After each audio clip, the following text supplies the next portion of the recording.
This is Stiller Nation Midwest coming back at you to finish up this podcast on the Bengals. So basically, we left off with the Pittsburgh's offensive line. Um, James Daniel was his name. Mason McCormick's playing for him. So if we can get the protection that is needed and get the holes open for them to hold their blocks and things of that nature, and the packages are correct, and his play calling with Art Smith are good, and he makes good decisions on mixing it up and not running the same. Don't run Najee into brick walls, things of that nature, because teams are going to play the run because they know that's what we want to do. They know we want to run the ball, so they're going to stack the box until we can prove them otherwise. So we're going to have to pass the ball. It's going to have to happen, and we'll get to the running game, but we're going to have to back them up. Okay, make things harder for the defenses that we play against, and that's going to have to start on Sunday to get back on the train that we were on earlier this season. So look for that. Um, as far as our offensive backfield goes, you got Najee Harris, Jalen Warren, Cordell, number 84, come up from Atlanta, kick return. He's pretty good. Um, he, but he's been injured. He doesn't look as explosive as he did at the beginning of the season. But I think there's some injuries there. And Jalen Warren, I know, is playing with some back issues, but he looked better this past game against Cleveland. Even though we lost, he didn't look bad. Um, Najee has to get back to the hard running style, but he needs the holes. He's not a scat back. He's a bruiser. So he's a guy that's going to have to thump you and and basically keep getting pounded, but he needs holes. He can't keep running in and get -1 yards and things like that. That puts us behind the sticks. Then we got to pass, and they know what we got to do. So we got to get more creative with our play calling. And he's a much better OC than what we had, so he can get it done. Matter of fact, side note, North Carolina just wanted to talk to him. They called the Steelers about talking to him as their next head coach for the University of North Carolina in the ACC. Um, because of the running game, most likely, feels he can recruit that way and get the players that he needs to come into college. It's a different beast at the collegiate level because he can bring in those kids. But they said he's staying put. He likes what he's doing. He likes being the OC for the Pittsburgh Steelers. And I think he wants to be an NFL head coach. So we need to understand that. But back to this. So our receivers, got to get them involved. Got to attack the middle with the tight end. We got to mix up the play calling, making sure that we're not just being too vanilla and too predictable on what we're doing. We don't want to get back into that. It's that time of the year, man. We got to let it all go, or we're gonna be sitting home. Just because we're winning the division at 8-3 right now, we only have one loss. We still have to play Baltimore again. We have to play Cleveland again, and we have to play the Bengals again. And we still haven't played the Bengals yet. And we're 1-1. We beat the Ravens and we beat the Browns. So we got to get it going. And we got the Eagles and we got the Chiefs. So the schedule's not easy. When it comes to the scoring defense, passing defense, I should say, basically Steelers passing game, they're 28th versus the pass as far as Steelers passing. They rank 28th with the pass. And that's because they run the ball so much. And then also, too, you got to remember there were 6 games that Justin Fields played. He ain't passed the ball a lot. So those numbers are a little off, but it says 28th.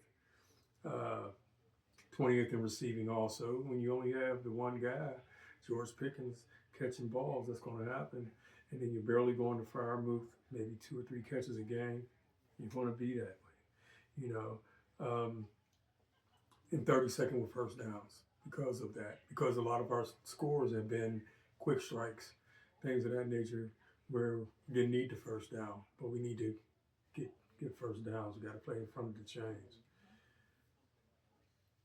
Our rushing offense is eighth. So we run the ball well. We're 8th. And I think that's a little obscure. But the last couple games we haven't ran it like we normally do. And then we're 15th in points. Okay, so um, we got to understand that as far as we're averaging 22.5 points a game, 212 passing yards, 135.2 yards rushing. We got 25 sacks on the year, 12 interceptions. Um, Need to get TJ Watt more pressure on the defensive side, but the offensive side, our rushing game is pretty good. It's pretty stacked. Um, and with that being said, Cleveland's play against the run is horrible. They're like 32nd against the run. 32nd against the run. Okay. So, and a lot of their numbers are skewed too because they're passing the ball a lot. They're passing the ball. Cincinnati, I meant to say, they're passing the ball a lot based on, because they're having a hard time running and they're always playing from behind sometimes too, but they can score. So they're averaging 27. They're averaging 27 points a game. We're giving up to 16.9 points a game. So let's see who wins that battle. Hopefully it's us. They're giving up 275.3 yards per pass. So we're averaging 212. So we'll probably get more than 212 this Sunday. As far as the rushing game, the Cincinnati's only rushing the ball 91 yards a game, 91.5 yards a game.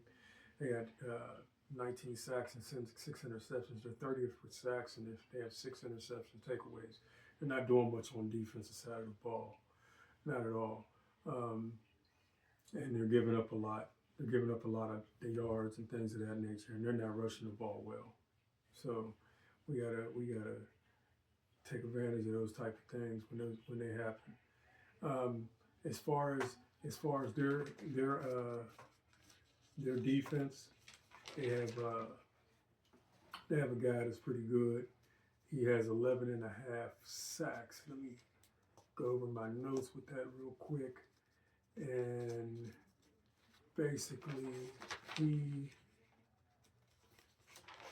what's his name? Let's see.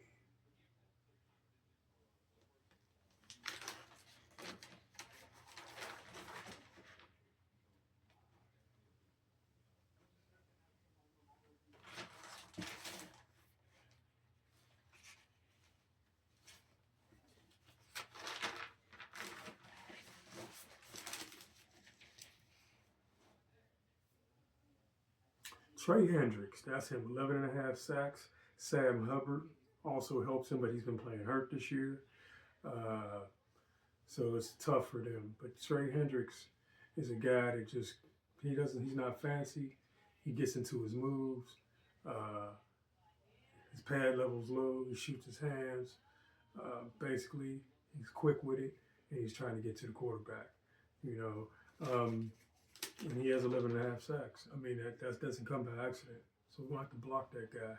And we can't let anybody else on that side get loose. So we'll definitely have to pay attention to that. Sam Hubbard, you got rankings. He's supposed to be off sick. As far as cornerbacks go on their defensive side, Cam Taylor-Britt, very good corner. Just plays for a bad team. He's physical. He likes to talk a lot. He's pretty decent, but he's all they usually really have. They got Von Bell back there. He's a vet. They have the nickelback used to play for Pittsburgh, Mike Hinton, who loves to come off the edge with the blitz. They did it in Pittsburgh with him. Tomlin did it a lot, and also Cincinnati has done it since he's been down there. So we're gonna have to look for that. Be careful with that because they'll bring them. So we gotta pay attention to that. We don't want to give up the ball, get Russell hit from the blind side, because I can see Mike Hinton coming up that back side, coming free. Somebody not paying attention to him getting a free run at Russell. So, or a free run at a running back that's coming out the backfield off that, and nobody blocks him, and he makes the tackle for a loss. So we got to pay attention to him. We got paid very much so. Okay. Um, as far as uh, special teams go for both teams, yeah, Pittsburgh's special teams are definitely better uh, than Cincinnati's. Boswell versus their rookie kicker. They got a rookie punter, I should say, not a rookie kicker, but their kicker. I'm not sure of his stats. I tried to look some of them up. Um, I think he's missed a couple this year from distance, but he's not a bad kicker. Their punter is a rookie, but he's big, 6'5" kid, around 220, 225, 230, big leg. So um, he can flip the field on us. So we got to be careful with that and make sure that we're taking care of business once we get the ball.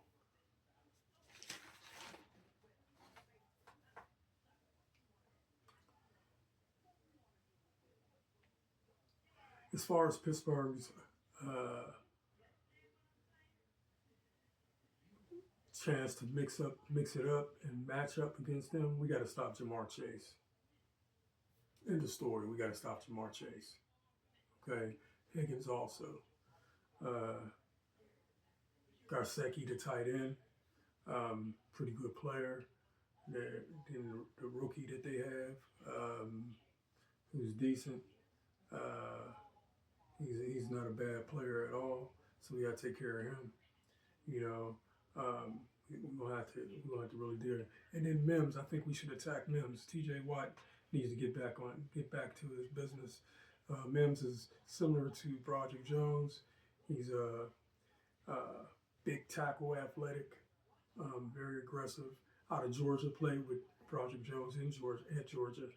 Um, he's basically raw, very raw, and they have him playing at the right tackle spot. If Orlando Brown comes back, he'll be over at the left tackle, but we're not sure if he's going to play or not right now as of today, being Friday.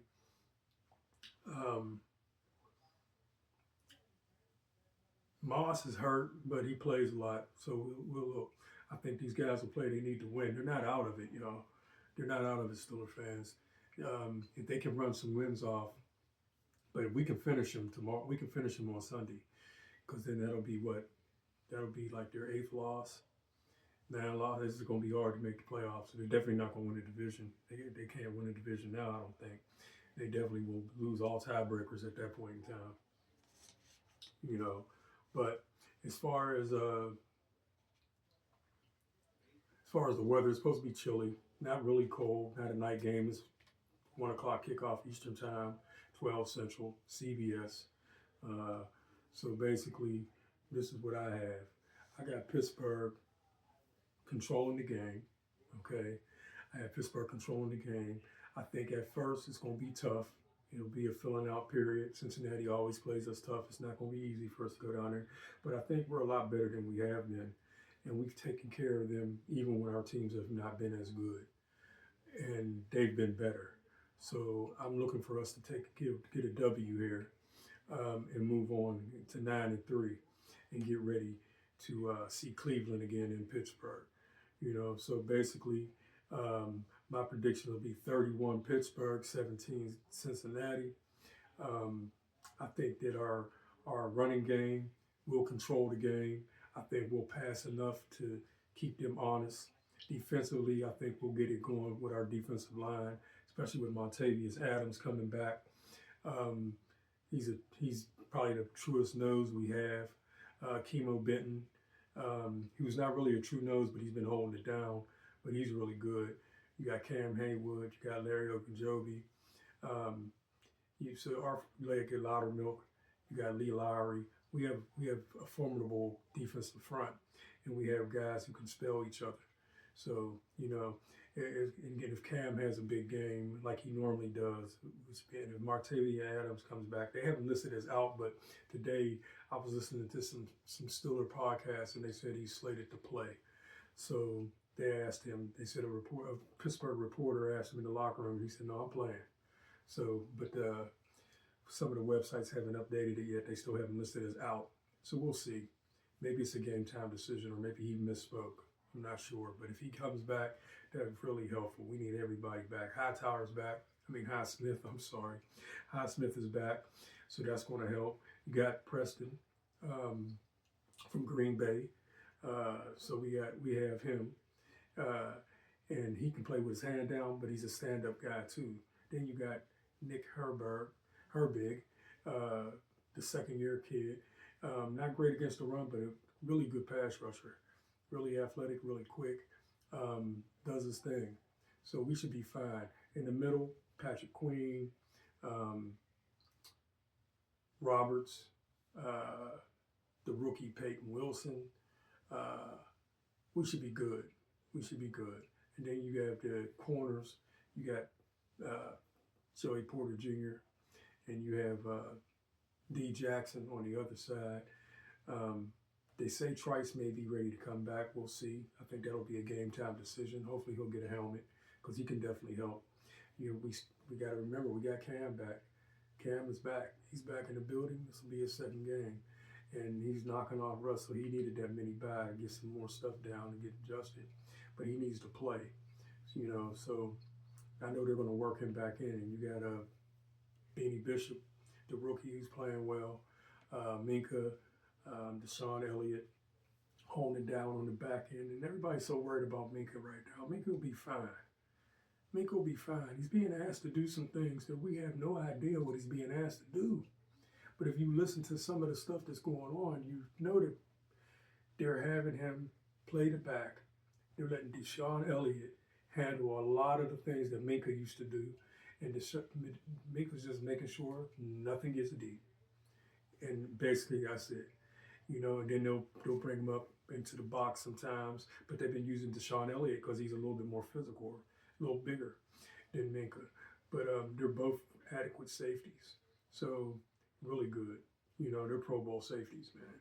So we should overall, matchup wise, we have a better roster. We should win the game.